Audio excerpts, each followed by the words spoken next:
Nagsimula ang pelikula sa pagbabalik ni John Henry Clayton sa kanyang bayan sa Fowler, Wyoming, pagkatapos ng maraming taon. Dumating siya sa kanyang childhood home at nagkaroon ng tense na reunion sa kanyang striktong ama na si Reverend William Clayton, na ipinaalam sa kanya na yumao na ang kanyang ina. Ang Reverend ay nagpahayag ng pagkadismaya kay John, para sa pag-abandona sa kanyang pamilya at pagiging isang gunslinger. Nang mapansing walang armas si John, tinanong niya ito tungkol sa kanyang trabaho at sumagot si John na iniwan na niya ang buhay na yun. Kalaunan, binisita ni John ang puntod ng kanyang ina. Makalipas ang ilang sandali, si John at ang kanyang ama ay nagtungo sa bayan para bumili ng mga suplay. Halos hindi siya nakilala ng mga tao sa bayan, ngunit naaalala ng may-ari ng tindahan na si Mr. Parsons si John, bilang ang taong umalis para sa digmaan. Pagkatapos nito, pinapunta ng Reverend si John sa salon para kumuha ng cider. Doon, nang banggitin ni John na siya ang anak ng Reverend, isang thug na nagngangalang Frank Tillman, ay kinutya siya dahil sa hindi niya pagdadala ng baril. Ipinagmayabang ni Frank ang tungkol sa pagpatay niya sa 4 na lalaki, ngunit hindi nakilala ni John ang kanyang pangalan. Sa sandaling yun, lumapit ang isang lalaking nagngangalang Dave Turner, pinaalis ang mga tulisan, at naalala siya ng ating bida. Pinasalamatan ni Dave si John sa pagpapabagsak niya kay Big Jim Westfield ilang taon na ang nakalilipas, ngunit iginiit ni John na hindi siya naghahanap ng gulo at lumayo na sa lugar. Ipinaliwanag ni Reverend Clayton na ang mayamang negosyante na si James McCurdy ay kumukuha ng mga tauhan tulad ni Frank at maging ang mga gunslinger tulad ni Dave upang guluhin ang mga lokal na magsasaka upang ibenta ang kanilang lupa para sa railroad expansion. Nagsuspecha siya na ang pagbalik ni John ay maaaring konektado dito, ngunit mariin itong itinanggi ni John. Kalaunan ng araw na yun, makikita si John na nagpuputol ng mga puno upang linisin ang bukid sa kanilang lupain, isang bagay na dating gustong gawin ng kanyang ina, ngunit hindi ito natupad. Nang gabing yun, inanyayahan ng Reverend si John na magsimba kinabukasan, umaasang mahahanap niya ang daan pabalik sa Diyos at tunay nang iiwan ang karahasan. Gayunpaman, tumanggi dito si John. Kinabukasan, nagpatuloy si John sa paglilinis ng bukid, habang ang kanyang ama naman ay nagtungo sa simbahan. Pagkatapos ng misa, nagtipon ang mga taong bayan upang pag-usapan ang tungkol sa pagkuha ng mga armadong lalaki, ngayong inabandona na sila ng kanilang sheriff. Kinontra ni Reverend William ang ideya, at iginiit na hindi solusyon ang karahasan. Sinabi niya sa kanila na nagpadala na siya ng mensahe sa US Marshal para humingi ng tulong, ngunit nakipagtalo ang mga taong bayan at iginiit na walang darating na tulong. Dahil mahirap lang sila, walang pakialam sa kanila ang batas. Samantala, habang nagtatrabaho, binisita si John ng kanyang dating kasintahan na si Mary Alice Watson, na narinig ang tungkol sa kanyang pagbalik.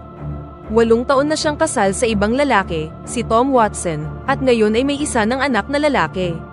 Inamin niya na hinintay niya si John, ngunit pagkatapos ng mga taon na wala siyang narinig na balita mula sa kanya, nag-move on na siya. Samantala sa bayan, si Frank at ang kanyang gang ay planong pagbantaan si Daniel Peterson na ibenta ang kanyang lupa. Gayunpaman, nagpakita si Peterson sa bayan at marahas siyang binugbog ni Frank sa harap ng lahat. Nasaksihan ni John ang pag-atake at nakialam, kung saan mahinahon niyang hiniling kay Frank na huminto para maiuwi niya si Peterson. Nang hamunin siya ni Frank at tinanong kung ano ang gagawin niya tungkol dito, sumagot lang si John na wala siyang gagawin. Hinayaan siya ni Frank na kunin si Peterson at ang taong bayan ay tumulong.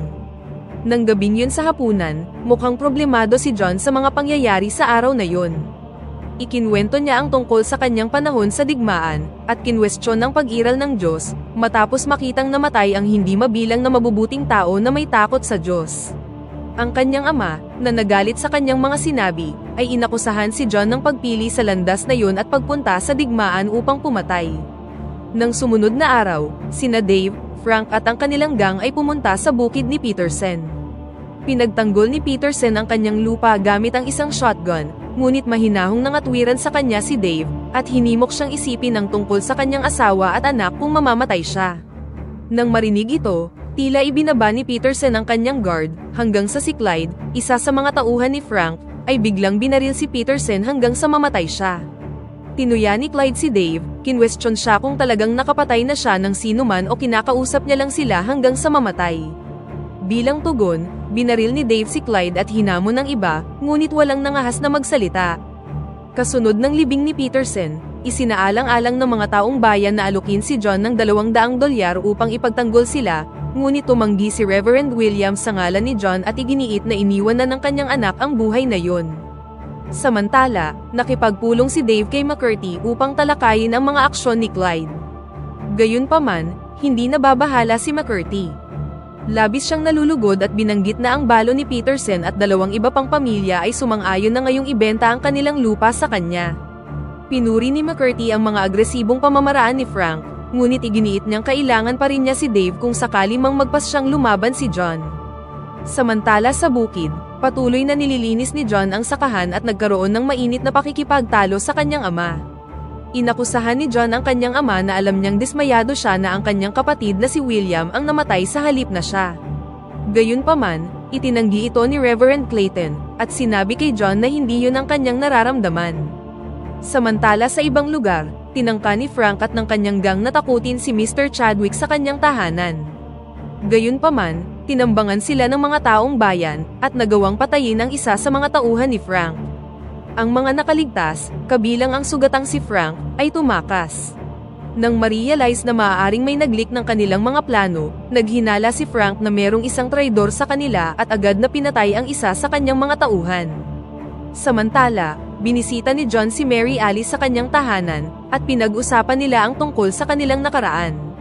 Bago siya umalis para sumabak sa digmaan, binigyan siya ni Mary Alice ng pulang ribbon mula sa kanyang buhok, at hiniling na ibalik ito sa kanya kung meron pa rin siyang nararamdaman para sa kanya. Gayunpaman, sinabi lang sa kanya ni John na tama ang kanyang desisyon na pakasalan si Tom, at tahimik na umalis. Lingid sa kaalaman nila, nasaksihan ni Tom ang kanilang moment. Nang gabing yun, bago matulog, tinanong ni Tom si Mary Alice tungkol sa kanyang nararamdaman para kay John, ngunit tiniyak ni Mary na asawa na niya siya at wala siyang pinagsisisihan. Kalaunan, nabunyag na itinatago pa rin ni John ang pulang ribbon at meron pa rin siyang nararamdaman para kay Mary Alice. Sa ibang lugar, pinagalitan ni McCurdy si Frank dahil sa pagpurnada ng sitwasyon sa mga taong bayan, at nagbabala na ang kanyang walang ingat na pagkilos ay maaaring magbigay ng inspirasyon sa iba na lumaban. Kinabukasan, pinatay ni Frank si Mr. Chadwick. Hindi nagtagal, ibinenta ng balo ni Chadwick ang lupa kay McCurdy, ngunit sinabi na kapag meron ng nagpabagsak sa kanya, sisiguraduhin niyang naroon siya para dumura sa kanyang libingan. Samantala, si John at ang kanyang ama ay nasa bayan, bumibili ng mga supply, nang si Frank at ang kanyang tropa ay dumating at sumingit sa pila. Tinapon ni Frank ang kanyang inumin sa sahig at sa kanyang sariling boots, pagkatapos ay ipinahiya si John sa pamamagitan ng pagpilit sa kanya na linisin ito. Sumunod naman si John, ngunit habang sinusubukan niyang umalis, tinambangan siya ng gang at walang awang binugbog sa labas. Dinamay rin nila ang kanyang ama, na humingi ng tulong sa madla, ngunit walang naglakas loob na makialam. Nang makita ito, sinubukan ni Mary Alice na tumulong, ngunit pinigilan siya ng kanyang asawa na si Tom. Iginiit ni Mary na kaibigan niya si John at nagmamadaling tumulong nang natapos na ang pambubugbog. Kalaunan, siya at ang Reverend ay tinulungang buhatin si John pauwi. Samantala sa salon, sinamantala ni McCurdy ang sandali at kinumbinsi si Tom na ibenta ang kanyang lupa at ilayo ang kanyang pamilya sa Fowler at kay John. Para sa kaligtasan ng kanyang pamilya, sumang-ayon na si Tom na ibenta ang kanyang lupa. Kinabukasan, binisita ni Dave si John sa bahay. Hinimok niya itong huwag gumanti, at sinabing maaaring hindi pa sila nagkita noon, ngunit itinuturi pa rin niyang kaibigan si John dahil pareho silang nagsilbi sa digmaan. Sa kabila nito, kalmadong tiniyak sa kanya ni John na wala siyang intensyon na magdulot ng gulo. Makalipas ang ilang araw, umattend si John sa simbahan, na nagpaiyak sa tuwa sa kanyang ama. Pagkatapos ng misa, magiliw siyang winelcome ni Mary Alice, ngunit namagitan si Tom, itinulak si John, at inutos na aminin niyang hindi na niya mahal si Mary Alice. Sa kabila ng pagpapahiya, nanahimik lang si John at naglakad lang palayo. Nang ma-realize na na-misjudge niya ang sitwasyon na hindi sinusubukan ni John na agawin ang kanyang asawa, nagpasya si Tom na kanselahin ang pagbebenta ng kanyang lupa. Pumunta siya kay McCurdy at sinabi sa kanya na nagbago na ang kanyang isip. Galit na ipinaalala sa kanya ni McCurdy na nagkaroon sila ng deal, at binalaan siya na may kahihinatnan ang paglaban sa kanya. Kalaunan, nanalangin si John ng mag-isa sa simbahan at sumama sa kanya ang kanyang ama.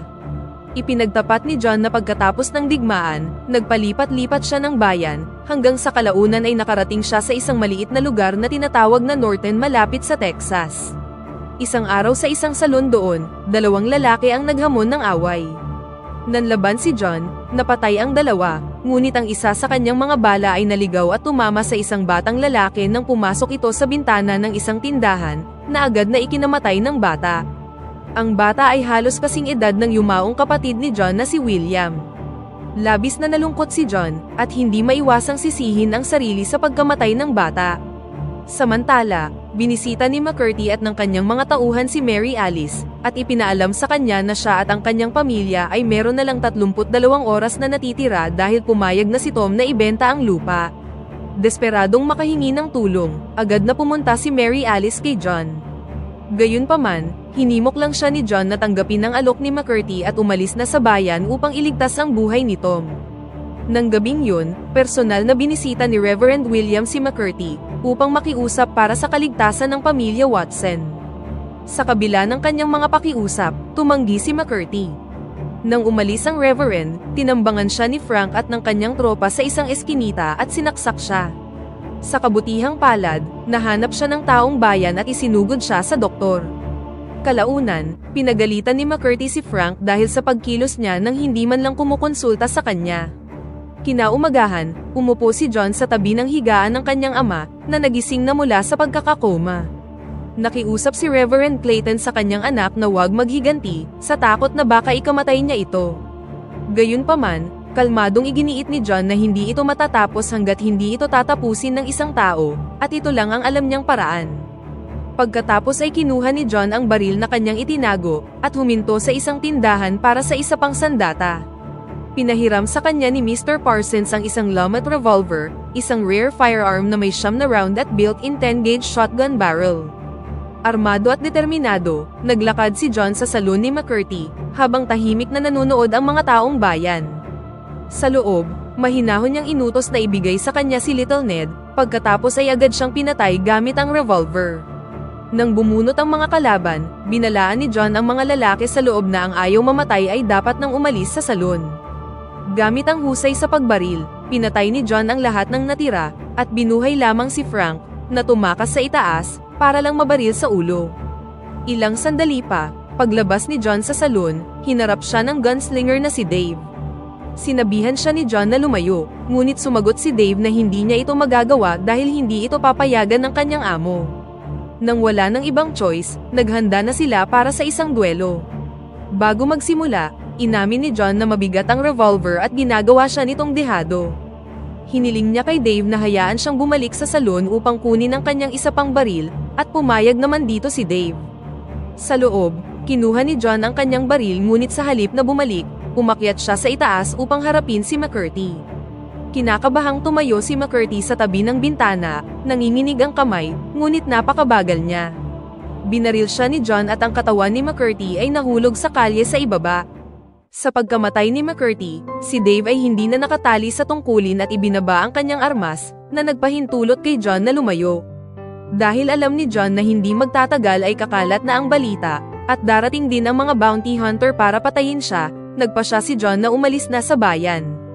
Pinakiusapan siya ng kanyang ama na manatili ngunit nangako si John na magkikita silang muli, bago nagpatuloy sa kanyang paglalakbay.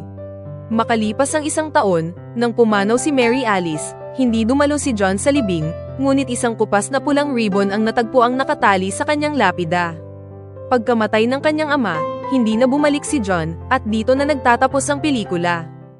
Pakipindot naman ang like button kung nagustuhan mo ang pelikula, at kung hindi naman, pindutin mo ng 2 beses ang dislike button para lang makasiguro.